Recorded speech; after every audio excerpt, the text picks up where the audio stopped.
وقل إني أنا النذير المبين كما أنزلنا على المقتسمين الذين جعلوا القرآن عضين فوربك لنسألنهم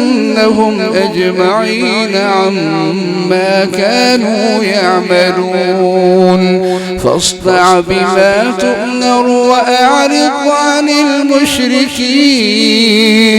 إنا كفيناك المستهزئين إنا كفيناك المستهزئين